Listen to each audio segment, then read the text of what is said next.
Pena máxima para este sujeto que no supo ser padre y valorar la vida. Como mamá, ¿qué puedo decir? Es tan indignante, realmente es algo que, no sé, yo creo que estamos pasando una época muy dura en este aspecto, que realmente lo siento mucho por esa niña que realmente no tenía absolutamente nada que ver en esto. Qué pena, lo siento mucho. Yo creo que tiene que endurecer la justicia porque tenemos una justicia tan leve, una justicia que más bien, o sea, da facilidad a los delincuentes, a estos señores que hacen eso, realmente me da mucha pena. Está muy mal porque debería de darse pena perpetua para esa persona porque no tiene sentimientos, no tiene agallas para decir nada ni justificación para que diga que no haya hecho ese error. Es un error muy grande para la bebé porque es un bebé, él tiene apenas 1 año y 1 mes y no tiene justificación alguna. Como padre de familia también indignado ante este hecho. Sí, da mucha pena, ¿no? Porque cómo hacer una bebé le van a hacer, una persona que trabaja igual en la alcaldía se debería dar cuenta, ¿no? No da mucha pena a esa persona, no deberían dejarle, personas así no deberían de existir o con esa mentalidad enferma que tienen. En especial siendo su hija. Especialmente siendo su hija, no parece que no le quisieran, ¿no? Yo para estos tipos yo les daría ni la cadena perpetua, yo les daría directamente que los castren, ¿no? Es lo único, es la única solución. No hay palabras para este hecho. No hay palabras, niñita, pero ¿qué sacamos? Cada día se cometen las mismas barbaridades. Todos los días es el pan nuestro de cada día. Y bueno, ¿qué es lo que se dice en este caso ante este hecho que ha sido dado a conocer y que, bueno, ha causado la reacción, la indignación de la población cochabambina? Vamos a hablar de este tema porque consideramos importante y más aún cuando se trata de niños, de menores de edad, que son indefensos sin duda y que se tienen que asumir ya medidas de prevención. Tenemos una invitada, Víctor Hugo. Así es, Gabriela, y tenemos que hablar de este tema y tenemos que llamar a la atención, tenemos que llamar a la reflexión de toda la población. No es posible que pase este tipo de cosas. ¿Qué es lo que está ocurriendo? Tenemos que apuntar y solucionar este tema. No es posible que tengamos casos tan preocupantes. Saludamos a la licenciada Miriam Rojas, quien es psicóloga y con quien vamos a tocar este tema. Qué gusto tenerla, bienvenida al programa. Muy buenos días, gracias por la invitación y bueno, este es un tema que a mí me tiene preocupada hace ya bastante tiempo y que creo que es importante empezar a reflexionar sobre lo que vamos a hacer, porque como te comentaba extra cámaras, este es un problema que se está dando una escalada en el tema de violencia sexual, no solo contra niños, adolescentes, sino inclusive hasta personas adultas, ¿no? Entonces, yo creo que las instituciones gubernamentales están llamadas a hacer un trabajo y es el de normar el acceso a ciertos contenidos, como te decía, en especial al tema de la pornografía, que lamentablemente a través del Internet se ha facilitado el acceso y a veces inclusive de una manera irresponsable los mismos maestros están mandando a los chicos al Internet a buscar información cuando estas páginas pornográficas se han ingeniado para facilitar el acceso a este contenido porque meten enlaces en páginas a veces que están con información educativa inclusive, ¿no? Entonces los mismos maestros... Ya aparecen las ventanitas ahí, sin que uno esté buscando, ¿no? Exacto, inclusive haces un clic en algún lugar y inmediatamente te aparece un enlace o ve aquí y en ese enlace ya van apareciendo contenidos de pornografía. ¿Por qué hablamos de pornografía? Pues porque la pornografía está alterando la concepción del tema de la sexualidad de todas las personas que están consumiendo pornografía. Hablamos de niños, de adolescentes y de personas adultas. Antes de continuar, sabemos que nos está viendo toda Cochabamba en este momento. Tenemos la grata visita de la licenciada Miriam Rojas. Si usted tiene alguna consulta sobre este tema, está abierta nuestra línea 412-1965, es nuestra línea para que pueda llamar, pueda darnos su opinión, una sugerencia y también conversar con la licenciada Miriam Rojas. Partamos del principio. ¿Por qué llegamos a una situación así? A una niña, a una bebé de 1 año, 1 mes, llegar a una situación de violación. una persona adulta? ¿Por qué se llega? No se entiende eso, o sea, no se puede explicar. Es lo que te decía también extra cámaras, ¿no? Cuando una persona empieza a consumir pornografía, ¿cómo te puedo decir? Siguiendo una serie de pasos. Y hay un proceso, uno de los pasos es la desensibilización al tema de lo que es la violencia. ¿Y cómo llegamos a esa desensibilización? El hecho de acceder, por ejemplo, a mucha pornografía que sea muy cruda, ¿sí? Donde se van realizando actos demasiado violentos, la persona quiere reproducir este tipo de cosas que ve en el consumo de la pornografía. Entonces, En personas adultas. En personas adultas. Y imagínate si esto va sucediendo también con los niños y adolescentes. Estamos viendo una problemática desde hace unos 2 o 3 años, si ustedes se dan cuenta, hay un incremento increíble del tema de violencia sexual contra niños pequeños, inclusive de la edad de la que estamos viendo en este caso, 1 año y 8 meses. Inclusive ha habido de una niña de 9 o 8 meses no hace mucho tiempo también. Entonces, el problema va mucho más allá. Creo que tenemos que empezar como instituciones gubernamentales a preocuparnos qué estamos haciendo para poner límites a este tipo de consumo, por ejemplo, que es irracional en algún momento, porque los chicos, los niños y los adolescentes a veces no tienen conciencia de lo que puede producirles esta situación. Y los padres tampoco estamos tomando conciencia del efecto que puede provocar el consumo de este tipo de materiales en la concepción de la sexualidad de nuestros niños y adolescentes. Entonces, primero tendríamos que empezar a pensar en la educación y la formación desde los colegios, con los niños y adolescentes, y luego posteriormente con los padres.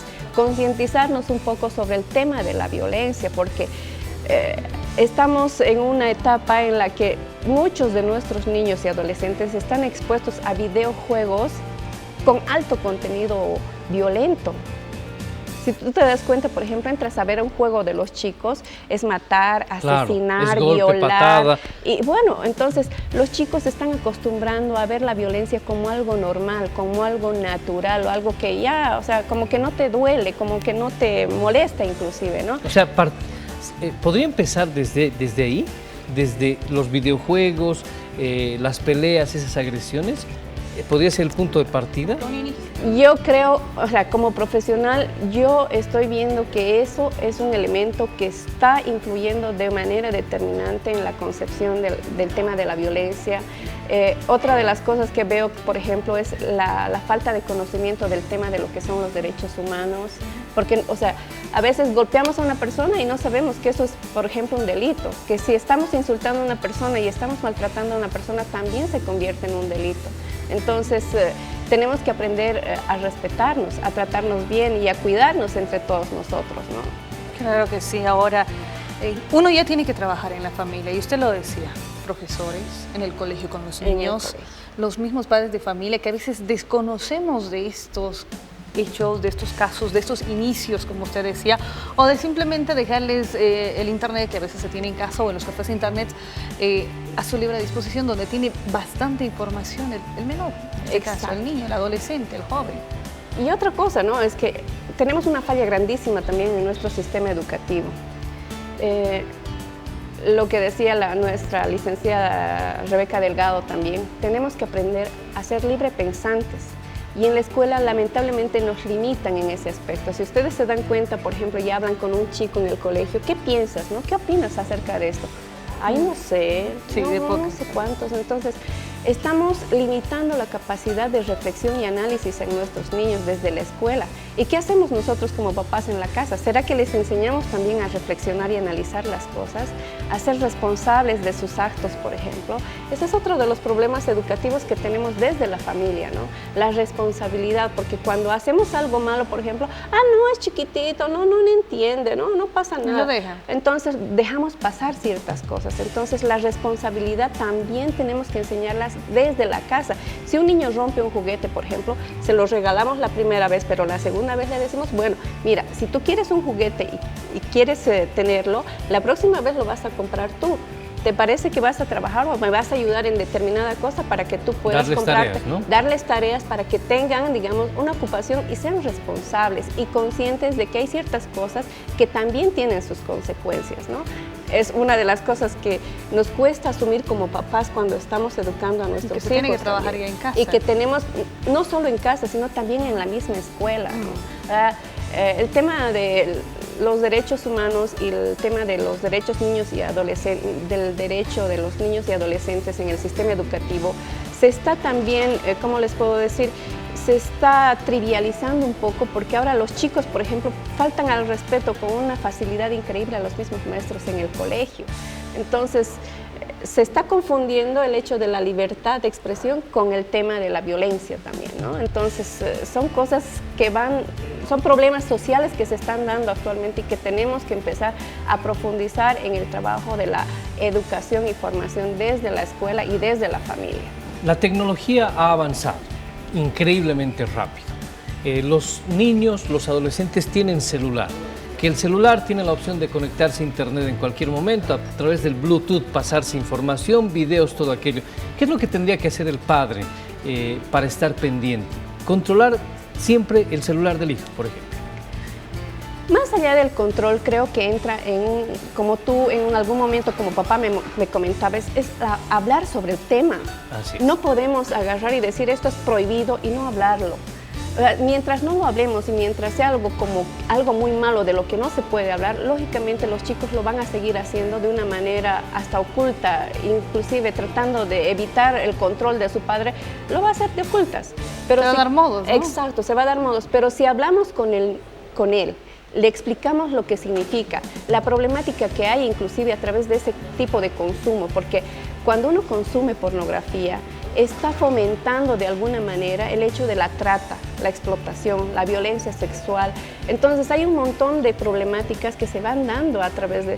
Podemos ver películas para reflexionarlo un poco, hay bastante material a través de las películas que se han dado. Búsqueda Implacable, por ejemplo, es una de las películas que a mí me han llamado mucho la atención, para que vean que estas cosas sí ocurren.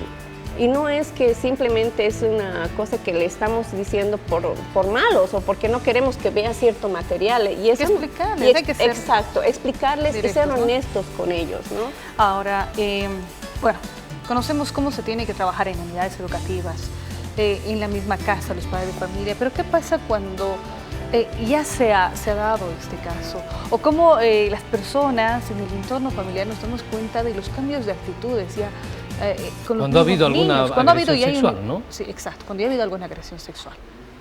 Nos damos cuenta por el comportamiento de la persona. Primero, cuando una persona ha sido víctima de violencia sexual, empieza a aislarse, a ser poco comunicativa, baja el rendimiento escolar y siempre tiende a aislarse, a no socializar. Entonces, si ustedes se dan cuenta, esos son indicadores que nos tienen que llamar la atención para cuando una persona está siendo víctima de violencia. A veces los papás no prestamos atención a lo que es al comportamiento de nuestros hijos, y esa es una cosa que creo que todos los padres tenemos que empezar a prestar atención a lo que les pasa a nuestros hijos. Los papás son mucho más distraídos que las mamás. Las mamás somos un poco más observadoras en relación a lo que le está pasando y cómo se está sintiendo, por ejemplo, ¿no? Dejan de comer. Es otro de los indicadores que nos tiene que llamar mucho la atención. Baja su nivel de apetito, su interés por socializar, por salir con los amigos, o ir a pasear, o ir a jugar, por ejemplo, ¿no? O si tiene juegos, empiezan a tener juegos muy violentos, o con sus muñecas, con sus jueguitos y cosas así. Entonces, esos son los indicadores. Ahora, en el tema de prevención, por ejemplo, en este caso que ustedes me comentaban en un principio, ha habido un antecedente de violencia muy fuerte contra esta niña y ha tenido 45 días de impedimento. Entonces, ¿qué ha pasado con la institución que ha atendido esta denuncia? Yo como profesional en ese momento, yo habría prohibido definitivamente que el padre se acerque a esa niña, ¿sí? Y ponerlo en un acta, ¿no? Decir, este señor tiene prohibidas las visitas a su hija porque ha sido un intento de asesinato. 45 días de impedimento son lesiones gravísimas que podrían haber inclusive haber iniciado un proceso judicial por intento de asesinato contra esa niña. Ya debería haber empezado. Ya debería haber empezado. Y no lo han hecho. Entonces, ¿qué sucede con las instituciones que estaban trabajando en este caso? No, Muy hay bien. muchas cosas. Un tema complicado, pero que creo que tenemos que llegar a un punto de coincidencia, y es que el trabajo tiene que partir en la casa, la atención de los padres hacia los hijos, el ver la actitud que tienen y ver también el tipo de contacto que tienen con el celular, no dejarles en internet solos, estar pendientes, no está de más, ¿no es cierto? Un control superficial, pero que sepan que no pueden acceder fácilmente a estas cosas, estar pendientes siempre de ellos. Y también en el colegio, la misma actitud. Bueno, hablar. Es importante hablar. El tema sexual se ha convertido en un tabú para muchos, ¿no?